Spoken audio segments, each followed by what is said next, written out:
नमः पार्वती पतये हर हर महादेव शिव शंभो। जय जगन्नाथ। हालो आई छाड़ू जय जगन्नाथ कहतु। शुभ ब्राह्मण बंधुगण आम यूट्यूब चैनल किछि भ्रमण किछि स्मृति को स्वागत जनाई आरंभ करुछु आज ब्लॉग।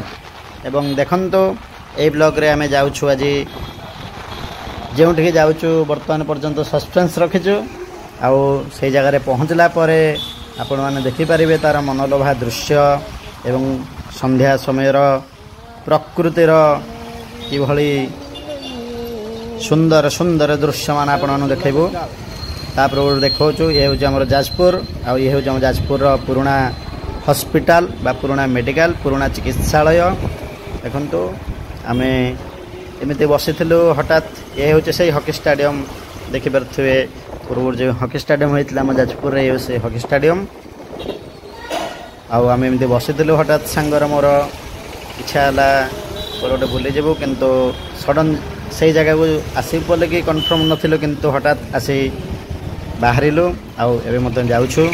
तो देखंतु बाटर चलीछु चलीछु चलीछु आउ आपण माने मध्य से जगह रे पहुँचला परे आपण माने जानि परिबे सेटा जे केउ जगह एवं पूर्व तो सब देखिथे आम किसी देखा चाहूँ। देखते ये जिला मुख्य चिकित्सालय।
कुसुमा बर्तमान आम आसी पहुँची गलु एवं बाइक स्टैंड रखिलु। तापर बर्तमान भीतर को एंट्री कर सारछु। एंट्री पर देखंतु प्रथम अच्छा माता सरस्वती विराजमान सुंदर कारुकार्य परिपूर्ण होरा होती माता सरस्वती एवं सरस्वती को प्रणाम करी आम बर्तमान भीतर को गलु। एवं भीतर जावा समय देखिपारे जो कांथरे सब होते कौन चित्रमान होती जेहेतु संध्या हो आसला आम पाखे समय बेसी नाला मात्र 1 घंटा आमको पुणी सब बुलवार था। तो सब बुलिया भितर आम आपको देखा ये हूँ से कुसुमा पोखरी देखिपारती एवं बोटिंग कर बहुत इच्छा थी आमर आउ शूटिंग करने को किंतु संध्या हो आसला। जे मैंने बोटिंग रे जाइथिले से गार्ड रुहती तो से गार्ड से रिटर्न कर आनी सारे एवं से सब रिटर्न कर जेहेतु संध्या हो संध्या समय बोटिंग करवाटा रिक्स थाए आउ से तो आज आम बोटिंग करें थे के आसबू बोटिंग करूँ बहुत इच्छा अच्छी कुसुमार के बोटिंग करने को। तो देखो ये सुंदर कारुकार्य आगे आसिले आपको लाइव टेलीकास्ट देखे बोली इच्छा अच्छी आज जेहतु संध्या हटात बस थे आसीलु। हाँ विधायक अभिमानी जन्म उत्सव था से दिन आसलु कुसुमा कितु एत लोक गहली थे एत गहली थे आम कुसुमा पाखे पहुँचला बेलू कुसुमा बंद होगा बसला तो आसपारे से आसलु आसलु लोक शून्य हो गला जेहतु संध्या है समस्त बाहर को जा सारे। तो बर्तमान देखो ये हूँ से कुसुमा पार्क आउ ये हूँ से कुसुमा पोखरी। आपण मैंने आसतु बोटिंग करूँ कुसुमार अनन्य सुंदर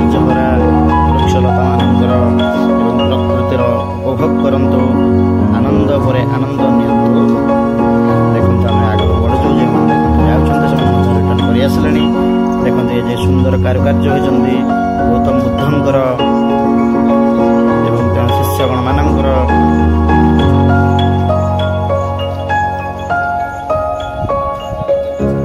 ଦେଖନ୍ତୁ କୁନି ପିଲାଟିକୁ ମଧ୍ୟ ତା ବାପା ବୁଲେଇ ନେଇ ଆସିଥିଲେ ଏବଂ ସେ ମଧ୍ୟ ବୁଲେଇକି ଆନନ୍ଦରେ ଯାଉଛି।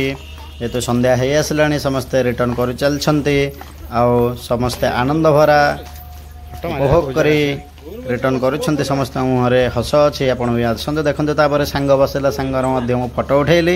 ମୋତେ ଫଟୋ ଉଠାଇ ଆସେନି କିନ୍ତୁ ଭଲ ଫଟୋ ବେଳେବେଳେ ଉଠାଇ ଦିଏ ଏବଂ ଏମିତି କ୍ୟାମେରା ଏପଟ ସେପଟ ବୁଲେଇ ବୁଲେଇ ଲାଷ୍ଟକୁ ପୁଣି ସେଇ ଫଟୋ ଉଠାଇବା ସମୟରେ ମଧ୍ୟ ଭିଡ଼ିଓ ହେଇଛି, ଦେଖିପାରୁଥିବେ ଆପଣ। କ୍ୟାମେରା ସ୍କ୍ରିନ୍ରେ ମଧ୍ୟ ଫଟୋ ଜଣାପଡ଼ୁଛି ଏବଂ ସନ୍ଧ୍ୟାର ପରିବେଶ ବହୁତ ସୁନ୍ଦର ମନଲୋଭା ଥିଲା ଏବଂ ଫଟୋ ମଧ୍ୟ ଭଲ ଆସୁଥିଲା ବୋଲି ସାଙ୍ଗ କହିଲା। ଏବଂ ତାପରେ ଆମେ ପୋଖରୀକୁ ବୁଲେଇଲୁ। ଏ ହେଉଛି ସେଇ କୁସୁମା ପୋଖରୀ, ଯେଉଁ କୁସୁମା ପୋଖରୀ ଆସନ୍ତି ବୁଲନ୍ତି ଏବଂ ବୋଟିଂ ମଧ୍ୟ କରନ୍ତି।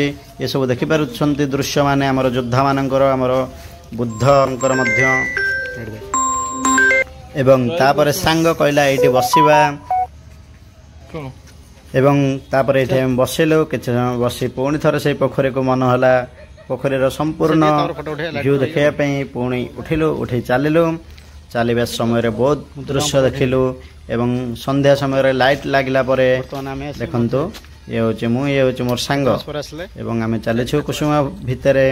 ସେ ଗପି ଚାଲିଛି, ଆମେ କିଛି ମଧ୍ୟ କଥା ହେଉଛୁ ଯେ କଥା ଆପଣ ଶୁଣିପାରିବେ, ନ ଶୁଣି ମଧ୍ୟ ପାରିବେ ଏବଂ କ'ଣ କହୁଛୁ କ'ଣ ନାହିଁ।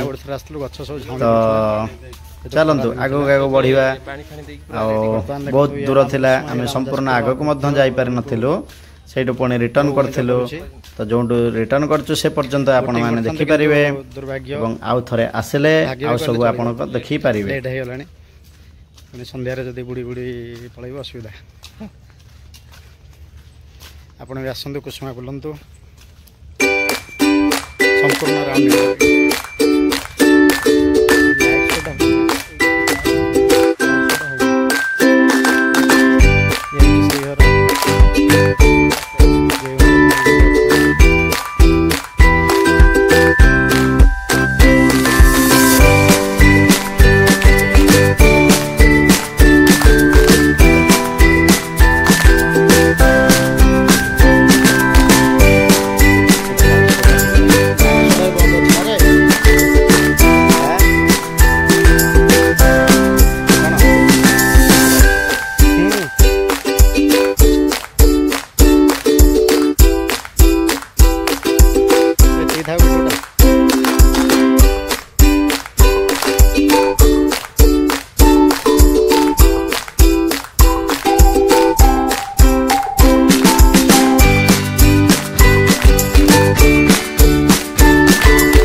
ବର୍ତ୍ତମାନ ଦେଖି ସାରିଲେ ଆମେ ଭ୍ରମଣ ମଧ୍ୟ କରିସାରିଲୁ ଏବଂ ଆଜି ପାଇଁ ଏତିକି। ତ ଆପଣମାନେ ଏମିତି ଆମ ସହିତ ଯୋଡ଼ି ହେଇ ରୁହନ୍ତୁ ଏବଂ କିଛି ଭ୍ରମଣ କିଛି ସ୍ମୃତି ଚ୍ୟାନେଲକୁ ସେୟାର କରନ୍ତୁ, ଲାଇକ୍ କରନ୍ତୁ, ସବସ୍କ୍ରାଇବ୍ ମଧ୍ୟ କରନ୍ତୁ, ଆମକୁ ଉତ୍ସାହ ପ୍ରଦାନ କରନ୍ତୁ, ଆମ ସହିତ ସବୁବେଳେ ଯୋଡ଼ି ହେଇ ରୁହନ୍ତୁ। ଆଉ ଆମେ ଏମିତି ବିଭିନ୍ନ ନୂଆ ନୂଆ ଜାଗାକୁ ଯୁଆଡ଼େ ବି ଯିବୁ ଆପଣମାନଙ୍କୁ ଏମିତି ୟୁଟ୍ୟୁବ୍ ଚ୍ୟାନେଲ ମାଧ୍ୟମରେ ଜଣାଇବୁ। ଏବଂ ଦେଖନ୍ତୁ ଏ ଯେଉଁ ଶେଷ ଦୃଶ୍ୟ ଆଉ ଶେଷ ସମୟରେ ବି ମଧ୍ୟ ଫଟୋ ନିଆ ହେଉଛି। ଆପଣ ସେଇଟା କ୍ୟାମେରା ସ୍କ୍ରିନ୍ରେ ଦେଖିପାରିବେ ଏବଂ ଭିଡ଼ିଓରେ ବି ମଧ୍ୟ ଦେଖିପାରିବେ। ଆଉ ଆମେ ବର୍ତ୍ତମାନ ପ୍ରସ୍ଥାନ କରିବୁ ଆମର ଗ୍ରାମକୁ। ତ ଆଜି ପାଇଁ ଏତିକି। ଜୟ ଜଗନ୍ନାଥ ବନ୍ଧୁଗଣ। ଏମିତି ସବୁବେଳେ ଆମ ସହିତ ଯୋଡ଼ି ହେଇଥାନ୍ତୁ ଆଉ ଆମକୁ ସ୍ନେହ ପ୍ରେମ ବାଣ୍ଟି ଚାଲିଥାନ୍ତୁ। ଆମକୁ ଆମ ଚ୍ୟାନେଲକୁ ଆଗକୁ ବଢ଼ାନ୍ତୁ। ଏଇ ତ ଏଇସବୁ କଥା ଆଉ ନୂଆ ନୂଆ ଭିଡ଼ିଓ ଆସିବ। ସମସ୍ତେ ଲାଇକ୍ କରିବେ, ସବସ୍କ୍ରାଇବ୍ କରିବେ। ଜୟ ଜଗନ୍ନାଥ।